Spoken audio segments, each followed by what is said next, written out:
everyone, welcome back to my channel. I hope you are all well. It is Sunday the 9th of July. Let me just double check. That's it, yeah, 9th of July. Thank you for joining me today on a catch-up chat. I mentioned Tuesday on my weigh day that I was going to do a separate video to let you know what's been happening these last 2 weeks. It has been a topsy-turvy 2 weeks. Yes, it has. It really has. Emotions up and down. Stress levels up high in the sky. Yeah, can you go further? Space. But anyway, it's better down to earth now, shall we? Yeah, good idea. So if you have been following me for a while, you know I write everything down in my trusty notepad. I think I need a new one, but anyway, so I am going to be reading off some, well, I'm going to read most of this. Well, I'm going to read all of it actually to you all with what's been going on.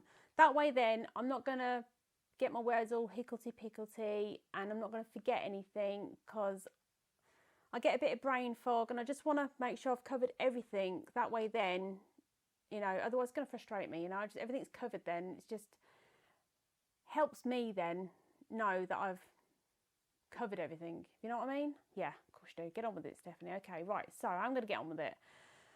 So, as you know, I am a full-time carer for my husband, Ian. Ian was diagnosed with myotonic dystrophy in 2016. It is a genetic disorder. His dad and his auntie had this same genetic disorder. Sadly, they're no longer with us. Now, back in February this year, Ian had a PEG procedure done where he had a device going down his throat and then a feeding tube coming out of his stomach. So he's now being fed by a feeding tube. He calls it Simon Pegg, and the machine is called, it's a Frigo machine, he calls it Frida the Feeder. So he no longer consumes food orally like we do. So yeah, so teas and coffees and water is still fine for now. So yeah, so fingers crossed. He also has an ice lolly as well, but then that's water because it melts, doesn't it? So yeah, so but he's still got to be careful. So yeah, so since then he's been fine. He has been fine. Now, on Saturday, the 25th of June, Ian started burning up, sweating, and his breathing was shallow, and he had intense stomach pains. Now, this was an hour after his feed. So getting very worried. So I said to him, so what do you want me to do? He says, call for an ambulance. So I called for an ambulance. Paramedics came out. They took an ECG and then they took him to Bolton A&E. We chose Bolton because we prefer Bolton to Wigan. But anyway, that's by the by. So where they followed, they done more ECGs. They took some blood tests. They took an X-ray. With the blood test, his troponin, is that right, was high, like it was last year. So if you remember last year, Ian was in hospital 5 times, and back then his troponin was high then. Anyway, after all this tests and stuff like that, he was sent home. So we must have been there from, I think it was gone 10, the ambulance was called. I can't remember now. It's been a while. It's been ages. So we're there for a good time anyway. Well, not good time. We're there for a good length of time. That's what I meant to say. So I think it was Sunday morning, 9 o'clock, we left the hospital and got home. So yeah, and then we all went to bed and had a sleep, because Calamari came with us as well. After that, Ian was fine and everything, you know, carrying on with his feeds. He has these AIMS drinks. He has an Actigain 2.4 and an AIMS 2.0. So he had a 500ml feed, so everything was fine. Now, on the 27th of June, Ian was, same symptoms again. He had really intense stomach pains, and this was an hour and a half after his feed. Paramedics were called, and they took him to Bolton A&E again. He had more blood tests. His troponin level was high again, and his liver function was abnormal. It was playing havoc. So they admitted him to Bolton Infirmary, where he was put on a ward, I think it's Blue Zone F3, and he was on his own little room. Kept him in. I went to see him the next day and sat with him for a while. He just kept going in and out of sleep and all that. And they wanted to do like an ultra scan like they do for babies. Not for babies, for pregnant women, like put the gel on and scan.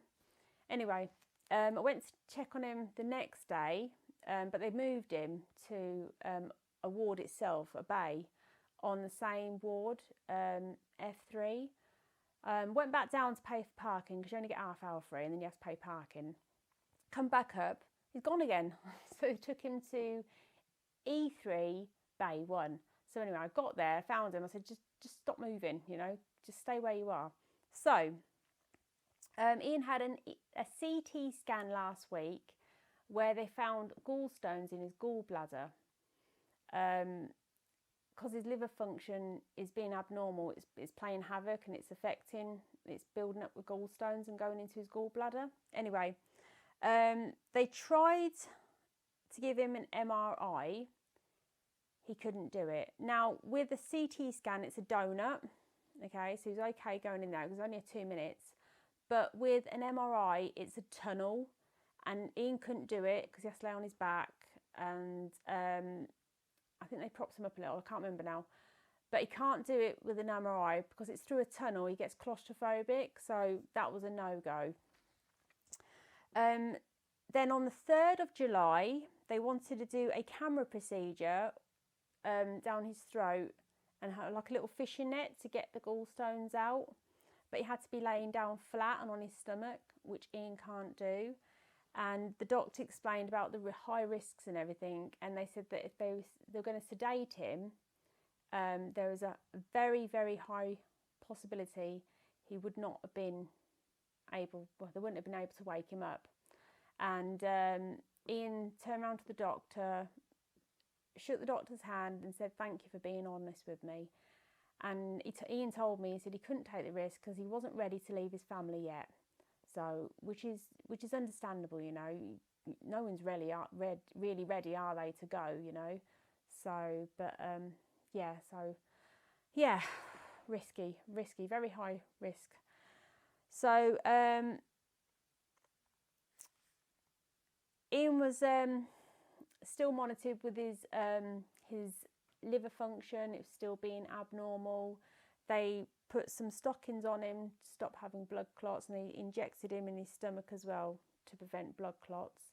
And then on Friday, the 7th of July, he was sent home. They did give him a doctor's letter to explain what was going on. I wasn't going to read that to you lot because the words that the doctors use, I couldn't even pronounce, you know.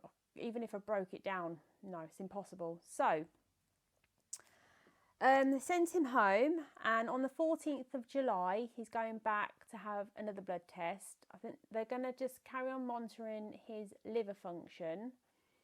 They have referred him to Wythenshawe, which is a bigger hospital in Manchester. And if the procedure does go ahead, like they tried last week, the camera down, they're able to do more for Ian because they're more equipped, and plus it's a bigger hospital. So update on Ian at the moment, he's very tired, very fragile, but he's glad to be home.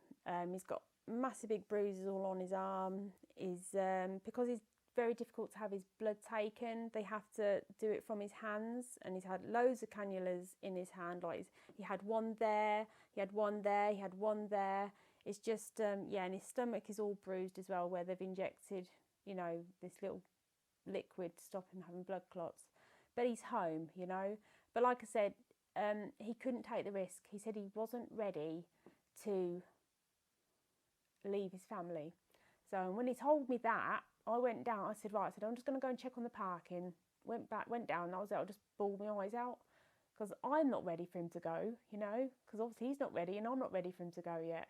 So, and it is scary, you know. I got onto the phone to his sister, and it come to the point I nearly threw up, you know. So, but he's home, you know. This is why it's been a couple of it's it's been topsy-turvy these past 2 weeks, so it's been emotional, but we are very grateful for the NHS, you know, and I'm grateful that he's still here. So, but if he has to do the go through the procedure with Ensure, it's still at high risk. But like I said, because they're more equipped, they're able to help him more and monitor his breathing and stuff. So yeah, but he's home. That's the main thing. Is he's home. So yeah, he's home, which is a relief, a huge relief. So yeah, but yeah, that is my little catch up, you know, for you lovely lot. Just wanted to keep you in the loop because we're all friends here, aren't we, you know? And I appreciate every single one of you. I appreciate your support, your kindness, your friendship. You're just brilliant. You really are. So I just want to say thank you, you know, and Ian thanks you as well for being there. So yeah, so we're just going to wait now. It's just a waiting game. We're just hoping that his liver function goes back to normal. That way then it's fighting off, you know, because they were saying about between his liver function, there's a duct in his liver and there's a stone trapped in it, they were saying. So, and they told him to drink plenty of fluids, like water. So that's what he's doing. So hopefully it will just flush itself out, but who knows. But they were saying about the procedure, it could take, we'll have to wait between 5 to 6 weeks. Well, our daughter Rachel's getting married in 6 weeks. So we want it done before then, because Ian really wants to be there to walk his daughter down, his daughter down the aisle, our daughter. So my stepdaughter, but I class her as my daughter. So yeah, so we've got to make him 100% okay so he can be at the wedding. So yeah, so that is a must. So, but like I said, he's fragile. He slept really well last night. He went to bed, I think it was 12:30 last night he went to bed.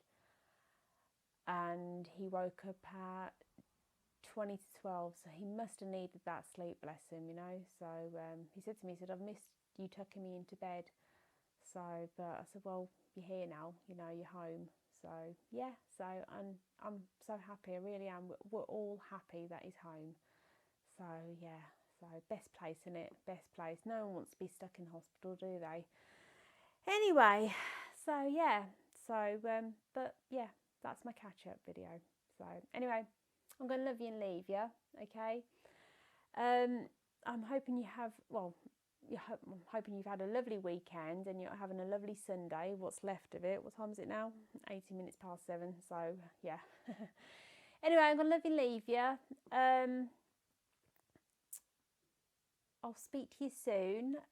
If not before, I'll see you Tuesday on my weigh day, and I'll keep you updated on anything that, you know, changes in the next few weeks. So yeah, so because like I said, we're all here for each other, aren't we? No matter what, you know, if it's on a Slim World journey or a calorie counting journey or whatever journey, you know, it doesn't matter if we're not on a journey, we're still here, aren't we? We're all here to support each other. Our ups and downs, our lows and our highs and everything. Our good days, our bad days, our happy days, our sad days. So yeah, but yeah. Anyway, I'll speak to you soon, okay? So, keep smiling, stay positive, and please take care, and I'll see you soon. Bye for now.